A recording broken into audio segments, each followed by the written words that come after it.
Salutations from ye old covered dish. How I are things at the Renaissance Fair that is your basement landing? yeah, I'm in a I what I think with this background, I look like someone from medieval times that has somehow tripped and fallen into the back rooms. Yes. I just Yes. realized you can't see my whole background, and frankly, you won't. You at home because of the way it's framed, but The I viewers. I've been doing cover dish in a liminal nightmare for the last 8 months. You have been in true limbo. Yeah, I mean, I don't know where I am. I could be any year. Like I could be talking to you from the future for all I know. Well, you know what? It's very limbo. Like when I was a little girl and I was like forced to participate in anti-choice propaganda and protests because I was part of an extremist Catholic community.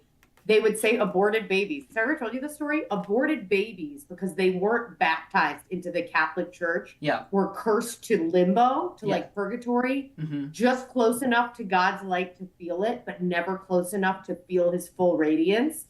That's where you are. I love how I you. had a normal childhood. I was gonna say I love how you gloss over heavy shit like it's normal in service of like a fun story. That's it, Bob. Yeah, Yes. it truly is a winning formula. I know, no notes. Girl, speaking of that, tell me more about the goblet. Tell me about the shoulder pads. Take me with you on this journey. Well, you're welcome to jump in the back seat, but I can't tell you where I'm coming from and where I'm going on this Oh, journey. that's my favorite kind of journey, girl. It's not the journey, it's the destination. Remember those t-shirts from the 90s? I do. I Okay. remember the t-shirts, I remember the hand towels, the tote bags, the whole range. So I'll just start with my favorite crystal. I've got my favorite crystal on that was almost confiscated in airport security in Frankfurt. Because Yeah, we're excited to see it. We're excited to see it made it out. me too, because they almost thought it was a weapon, and Can you show our cover dish viewers the hand motion that the TSA officers in Germany twice, three times three maybe, times, three used times. Mm-hmm. to test to see if it was a weapon? Yeah. So first of all, I'm not gonna take it off because I'd have to take off my No. headphones. But when you hold it out like this, if I can hold it. When you hold it out like this, it looks like a deadly weapon. So I'm like, well, sure, it looks bad when you like present it in this way, like it's dangerous. And then Right. one by one, they all took it and did this to see if it could like put somebody's eye Pierce out. skin. Yeah, and I was like, Yeah. okay, work. I mean, note to self: anything that even might be construed as a weapon by somebody else, like just put it in your checked luggage. That's what I learned that day. I mean, I feel like my Laneige, I don't know how to say this, lip glowy bomb and berry has a pretty sharp edge. I'm like, maybe like what isn't a weapon? I think you could That's saw through a hard. bone if you really tried. Yeah. I don't know. I just feel like what isn't a weapon, to TSA. I don't know. I you know what? I think it's very by the book over there. Girl, you're such an influencer. You're such a makeup artist. Yeah. La As I Neige. cover the entire label. I'm like, this product is amazing. Yeah. I think I saw an L and an A. That's all you need to know. Fun fact, La Neige in French means snow. Oh, I didn't know that. I think it's a Korean brand. Oh, that tracks. So this Oh, is maybe no. Yep, it is. so this is a jacket with a very odd Ooh. puff sleeve shoulder that I didn't really see when I bought it online. But then I got it and I was like, you know what? I like the stitching. I like these sort of velvet panels on here. It's actually a But really yeah, I was about to ask what material those are. Those are cute. yeah, it's a velvet and it's actually a really thin corduroy too. So there's like a lot of texture going on. It's a little boxy, but I was kind of like hoping the style would kind of like cancel out any troublesome like silhouette issues of it. So I don't know. No, I think it's cute. Thank you. I stand by this decision. But Yeah, it's cute. And you know what? You know what? The boxiness that you probably feel mhm. isn't as extreme, and also the length cutens it up. Like it's a great Yeah, length. it's like a nice. It's not quite cropped, but it sits right above the Yeah, waist yeah, or right above the hips. I mean, it look like a tabard. yeah. Something you'd wear in Elizabethan times. 2 inches like longer, and we'd have to return it. You know what I mean? Like I do know. Yeah. After a lengthy conversation with customer service. No, I'm just kidding. Was it shocking? Shockingly, no. What? Oh my god! Shockingly, no. Them as a sponsor? I know. Well, girl, that ship has sailed and sunk. I don't think that's coming back. Wow. But no, this jacket, the other downside to it is that it's 100% polyester. So you can't wash it because then it'll just turn into, well, it already is a piece of plastic, but it'll just kind of fuse together. Right. So it's great for the environment. Speaking of great for the environment. Let's talk about when yes turns to no. Yeah. And you know what? What were you going to say? I was going to say, what's the matter with these scissors? Oh my god. Anytime you or I talk about scissors, it just immediately goes to Disney's Hercules. And I think that's great. I think that's right. Get in the chat if you also love the three fates in Disney's animated 1998 classic Hercules. I guessed on the year. Yeah. And then they like share one eyeball. They're like past, present, and future. They're so cute. Why have Yumi and Joseph not dressed up as the Fates for Halloween? That's a great question. We should actually do that. A huge miss. Yeah. Surprised we haven't been canceled. Yeah, so we're talking about the power of the note, finding your note, which I think we're doing a really good job of in our young 30s, because I'm not like early 30s, but I'm just going to call them young 30s. I'm going to call the rest of my life young 30s. I'm going to name my memoir. I think I'm going to commit to that. I love it. Oh my gosh, we've got Teo on tonight. Hey, Teo. Hi. All right, so we're talking about the power of no. Yes. I think the power of no is like, it's kind of like Thor's hammer to craft your own destiny. Ooh, say more about that. Well, that's all I got. That was really good. Yeah, I don't think, maybe these shoulder pads. Ah, no! You could see a nice war hammer. Ooh, who is she? Like, what is she swinging? You know the lesbian Labrys, the like two-headed axe? I could just picture like a sort of like a lesbian conference where everyone's got one of those axes and there's just me with a warhammer and I'm like, I'm contributing, like it's wrong, but I don't understand why. I'm an ally. Yeah, I'm an ally, exactly. So no, I think the thing is no doesn't just happen, so you have to kind of like, it's principled, right? It's about drawing boundaries, it's about committing to something, and you need like tools to be able to do it. And then once you do it, it helps you kind of like frame what you want to get out of life. Like, I know that sounds maybe an exaggeration, but I just think saying no is so important. Yeah. No, I agree with that. I think there has to be, and what you're kind of sharing is like an active no. Because I think, we've had conversations and it's like people just are not thinking about your capacity. Yeah. Right? So that's something you have to draw, and there almost has to be like a pre-planning, discussion. Like I've had to draw those lines, like when I've had friends visit where they're like, oh, we'll just spend another night. And I'm like, no, because I'm going to come out. I love my Sunday nights. I have like rituals on Sunday nights, and it involves like food prep and just going to bed early, and I won't sacrifice that. Girl, well, you know what? I feel especially honored that I think it was a Sunday night when my flight was delayed, and I stayed an extra night with you trying to get home, and my flight was canceled. No, my favorite part was it was canceled and rerouted, and you had like a 5.5 layover in Dallas. So you had gone from Florida to Texas, slept on an airport floor in Texas, and then gone back to Columbus at 7 a.m. And you called me from the airport, and you're like, yeah, I think I'm going to do it. I was like, you are not doing it. You march up to that United counter right now, and you let them know you will take the first flight out in the morning. I don't know what I was thinking. That by all accounts, it sounds pretty horrific. Well, because I told you I love my Sunday night. You're like, Oh my gosh! And you came right on over and picked me up, and we had a delightful evening with some kind of you. I think you even cooked. It was pretty fantastic. Yeah. Right. I cooked because I was food prepping. So it looked like I was being super nice. And I think I made like some sort of salmon, but then I was secretly making fish and veggies like on the side for my week. I can eat the same thing every day. I'm a monster. You know, we were talking about when the yes turns into the no, but we should talk about when the no turns into the yes. Because if you are going to Ooh. turn a no into a yes, you better have hand cut confetti. You better have cake ready to pull out of the oven. You know what I mean? You got to have a whole production so that people never know. Orgasmic, yes. People never know how truly close to the no they were. You know what I mean? We have appearances to keep up. Sure, we do. I am an excellent person at convincing people to go from no to yes in one area and one area only.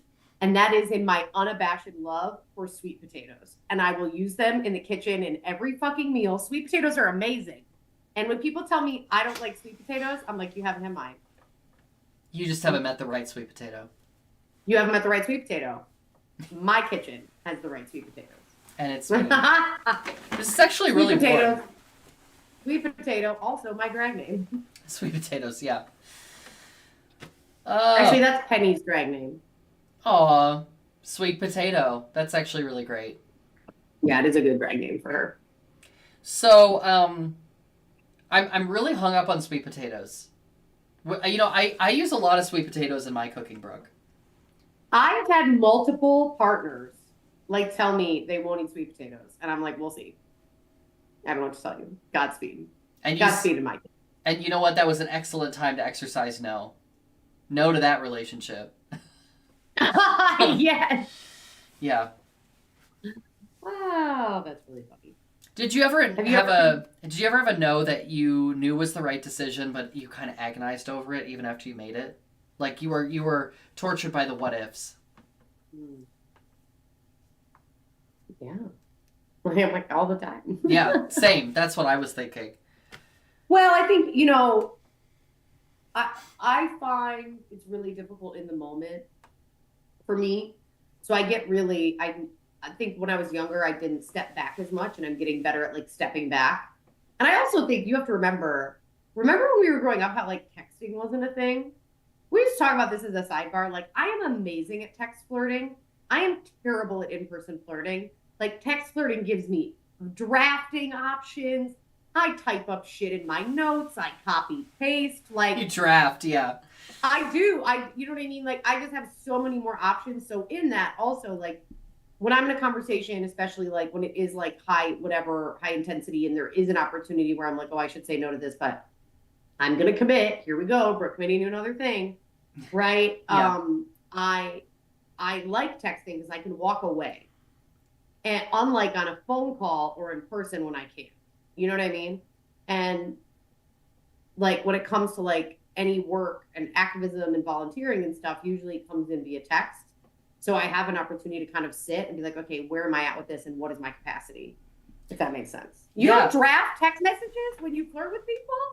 Oh, no, absolutely. It's just the drafting happens very quickly, you know? And so I have two thoughts. First of all, I read some article once that was like, let's rethink the no text message breakup policy. Because it's like, if you text somebody, then they have the space and time to process their feelings, and they don't feel the pressure of an immediate response when you're in person. I'm not saying that I'm fully sold on this idea, but I think it's interesting because if you think about like what are the pros and cons of let's call it asynchronous communication, right? Right. Texting, emailing, whatever. And then if you're on a video call or you're in person, it's just a different set of like where we find ourselves to be at this present moment. Then you have less time to sit and think about it because you have to sort of like keep the conversation going, right? Yeah. Yeah. No, for sure. And I think it's, I think about when, the pandemic hit, and really we started this 3 years ago because of the pandemic, right? And because of the distance and because of everything else, while in person and video, right? We know now, chemically they're not the same. there are some overlaps in the communication styles, right? And I think that's what we were relying on. And then we realized we needed to be by people because we're pretty much just planes. Yeah. Water and grow your relationships. I think we're in a time where we have the ability to connect with like massive amounts of people instantaneously online or like through Discord or whatever, but we're missing all of that that actual social connectedness that we need as social animals. Yeah, do you think it's like pheromones or something? No, I think it's probably more like neurotransmitters like oxytocin or something, Mm. which is the love hormone, but it also is the one that is like released when you feel connectedness. Oh, I didn't know that. Look at you. That's what this is. Beep, beep, beep, beep. Girl, when have you, give me one of your opportunities where you did an active no. You're so bad at saying no. I'm going to call you out. Eileen Galvin is so bad at saying no because she's so selfish. How bad is she? I don't know about that. I think it just depends on what it is. There have been situations where I don't feel like anyone's relying on me for something, and they might reach out about a show or something, and the proposal is just very clearly not a good fit. You know, it's like, I'm not gonna give any names here, but let's talk about the ask that was, hey, can you drive to Lima and do 4 numbers for $25? And I was like, drop it in the chat. Yeah. That's a pretty easy no, right? But the no is harder when it's like, hey, can you do a benefit show for, I don't know, someone's top surgery or cancer research or, whatever it is. That's harder because then it feels like, oh man, am I going to seem like an asshole because I'm going to say no? And the thing is, no. Things on that. Keep going. Yeah, the thing is no. You're not going to seem like an asshole because the thing that again, this is about like having the right tools at your disposal. Keep it. It's like any professional communication, right? Keep it neutral in tone. Express boundaries clearly. Don't do a lot of like hedging or beating around the bush. And there's a way to have like a neutral positivity that's just kind of like, hey, I value you. I just don't want to do this specific thing. And that's just what it is. Yeah. So, okay. Oh my God, this is going to be so fun. Most ridiculous show you said yes to ever. Oh, I'm going to have to think about that. There's been a lot of ridiculous shows. Yeah. And let's talk about benefit shows real quick. Just real quick, like a bunny. Because yes. I feel like it's so difficult. And as somebody who's hosted benefit shows, one of the benefit shows I did with Angie Healy, we were raising money for trans folks to get hormone treatments after they were denied asylum in the U.S. during the first year of the Trump administration, which just feels like decades ago, and it wasn't. So trans folks in Mexico, in like Juarez, were in these safe houses, and they would drive vans to them with hormone treatment because it wasn't safe for them to leave the safe house. Anyways, super light topic. Anyways, the whole thing about benefits is I am hyper aware, and maybe it's because I've been burned so many times on where the money is going. So I'm like over ridiculous about it. I'm like, we are donating $4,382. And it was like, well, we had a quarter too. I'm like, put it in there. Like, I'm always really, I struggle with benefits when I'm like, I don't know I need to see more about where the money's going. And then I'm the asshole who's questioning this person who's doing a benefit. Yeah. And I never want to do it. You know what I mean? So unless they're proactively being transparent, I struggle. That being said, I also love mutual aid benefits. Like I'm like, yes. Like someone having top surgery, Yahtzee. Because there's no in between. And I hate all those levels of like, oh, we're doing this for like breast cancer research. Are you? Who is it going to? Like, and it's great. I'm like, Cover Dish coming out against breast cancer research, ladies and gentlemen. The bold claim you never knew was coming. Yeah, no. No, but it just gets complicated because you can't vet them while they're asking you to do a show. No, but I mean, you can ask folks out in the community if they've. I mean, I recently got an inquiry about a benefit show, and they said, hey, recently I've worked with blah blah blah, and they named a couple folks, And I was like, oh, thanks for giving me references. That's a super nice thing Yeah, I love that never I love happens, that. by the way. So I reached out to one of the folks that they mentioned that I knew, and I was like, what do you think of this person? They were like, oh, it was great. There was like, I don't know, maybe a little bit more backstage support would be needed, but you could say that for most shows, and like, I would totally do it again. I was like, great. Now I feel confident about discussing that further with that person, right? But girl, you and I have produced Benefit Show before. Yes. Yes. And Oh, I yeah. think the Don't Say That's Not My Name show. Remember? It was a great show. It was a great show, which was for small grants for name changes for trans people. And A great like direct aid, like no, you know what I'm saying? Yeah. Like no big think tank or 501c3. Yeah. Just money for trans people. And I wish every performer, well, about to take this back in a second, but I wish every performer had the experience of producing a show, or at least helping and produce a show, because it really gives you a great perspective on the other side when you are both the one who's receiving the inquiry and the one who's sending out the inquiries. The reason I was going to take it back is because, like, not everyone is great at producing shows, and so that's... You're like... that's also challenging, yeah. I mean, it's a skill, right? It's a talent and a skill. Yeah. But when you, like, kind of understand what goes into it, first of all, you have an appreciation when someone is willing to accommodate you. Like, hey, I can do it, but I at least need money for gas so I can drive over there. Like, that's reasonable, right? And as a producer, I'd be like, okay, I think we can work that out because we really want to have you at the show.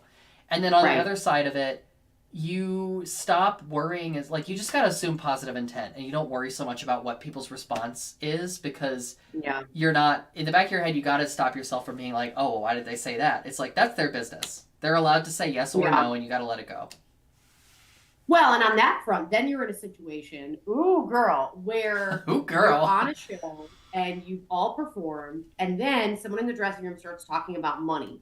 And then you find out different performers got paid different amounts. Oh, you just don't do it. Don't do it, Jackie. Don't talk about money backstage. That's so unprofessional. But to your point, it's like, hey, if I negotiated and said, hey, I'm driving farther, I'm this, I'm that, it's like, yeah. Like, obviously we want producers to pay like fairly and equitably on all that front, but if someone's like, hey, they drove farther, you know what I mean, and they ask for more, they negotiated, right? Everyone has the ability to negotiate their rates. Yes. Oh my gosh. All right, I know my worst show, so I'm ready whenever you are. I'm ready. Girl, tell me your worst show ever, like the show you should not have said yes to, but you did. Oh my gosh. No, I meant I was ready for you to tell me yours. I'm not ready. Oh, okay. I haven't found mine yet. I'm still thinking about it. Okay. So there was this festival in Ohio for a while, and I don't actually know what's around because I think it was run by a bunch of TERFs. And if you don't know what TERFs are, we don't have that kind of time. It's only a half hour. But they ran this festival, and they had a benefit for the festival. So just to back up, the benefit isn't like a nonprofit. It's just for like white lesbians to sell their patchouli oil in a field near Hocking Hills. Okay.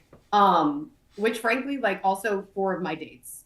You know what I mean? Like no judgment, but just giving context. I was going to say that you paint a picture that sounds so good in concept, but I know for sure is really terrible in execution. No, it's just a lot of mud and a lot of yurts.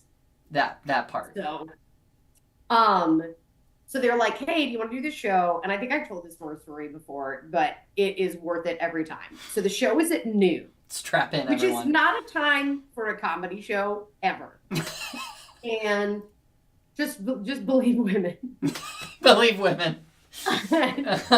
So, and they're like, I'm like, oh, okay, well, how much time am I doing? And they're like, 45 minutes. And I was like, oh, okay, so I'm headlining. Who's the opener? And they're like, it's you. You're everything. You're the whole show. I think they had like an acoustic singer and she got ill or just backed out. So it was me. I had no opening act. What were you supposed to do? A 2-hour set? I mean, you were like... Pretty much. Oh my God. Okay.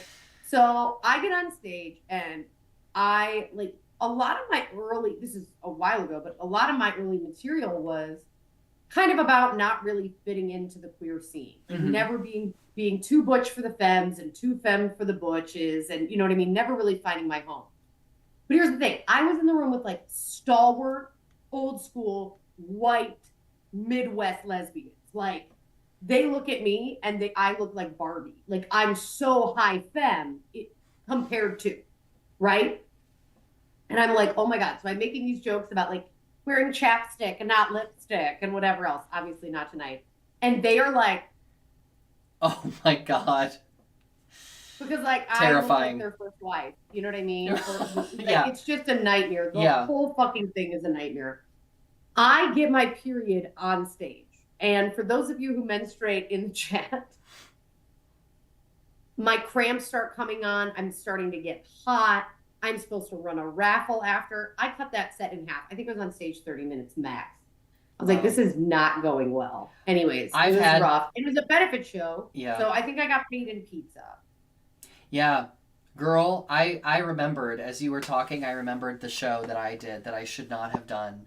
And I Dish. Oh, it's chilling when you said you got your period on stage, because sometimes that sign, like, give me a sign. Yeah. Sometimes the sign comes when you're in the middle of doing it. And then you're like, well, I can't get out of it now. We're here, right?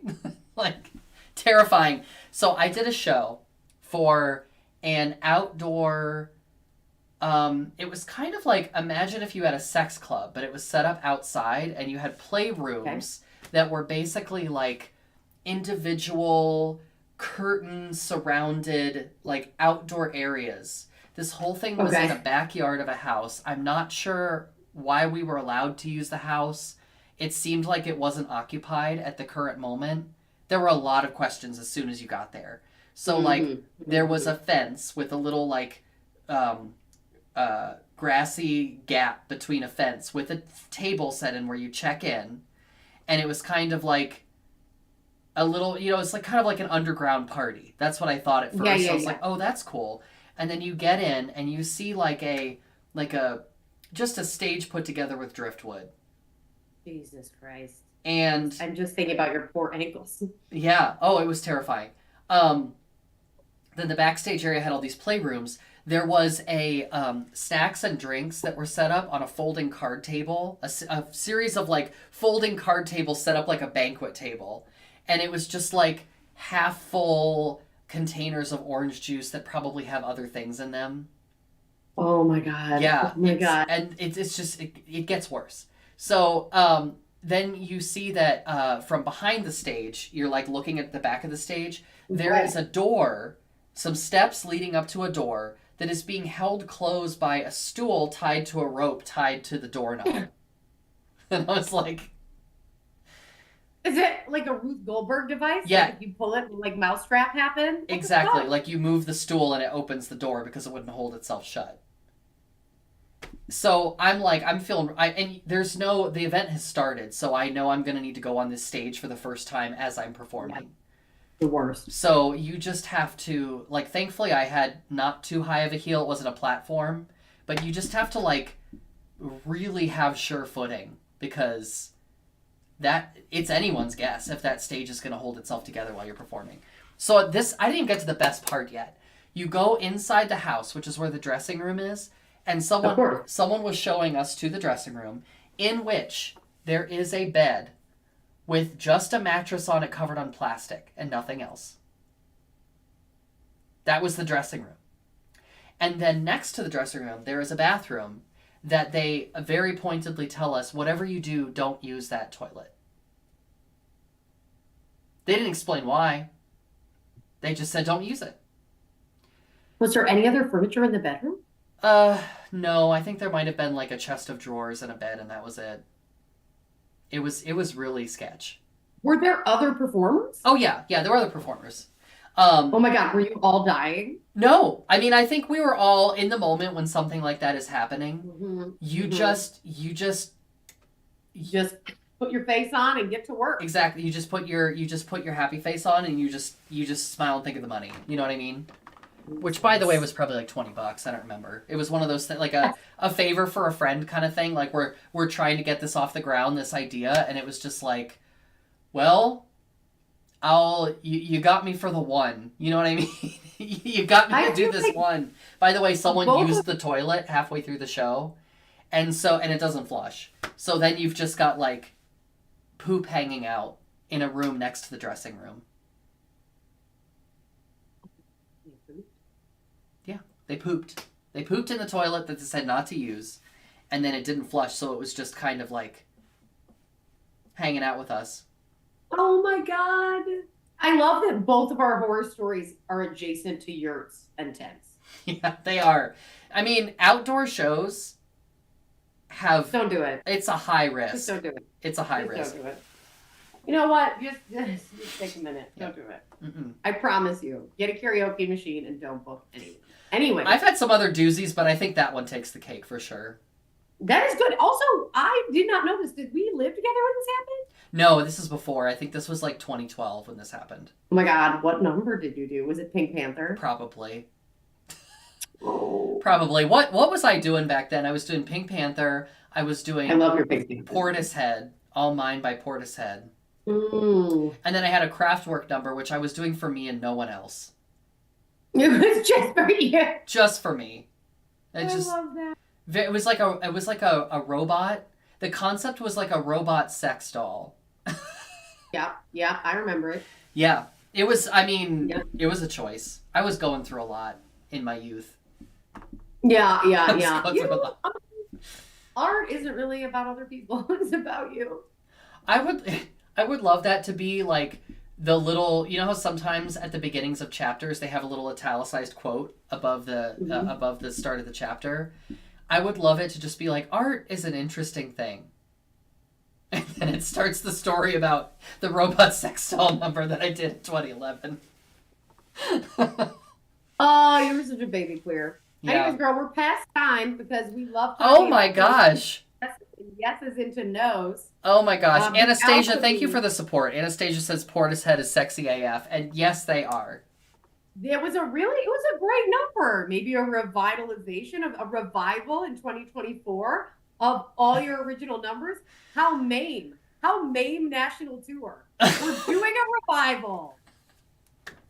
A revival. I think you have to be renowned in order to have a revival. Oh, fuck it. What do we got? What do we got to lose? I mean, what else do I have going on? You know what? I think if I build a revival, I could at least sell out a one-night show. You know what I mean? In my backyard. A one-woman, one-night show. One night only, uncovered dish. And one audience member, just me, emphatically applauding in the crowd, just like, yes. I would love that. Like cartoon clapping. Yeah.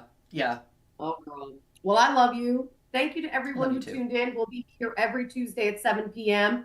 Stay tuned for next week. We don't know the topic. So if you have a topic you want to cover, slide into our DMs on Facebook or Instagram or message us directly. We would love to hear from you. Yeah. And Happy New Year from Les Dieux.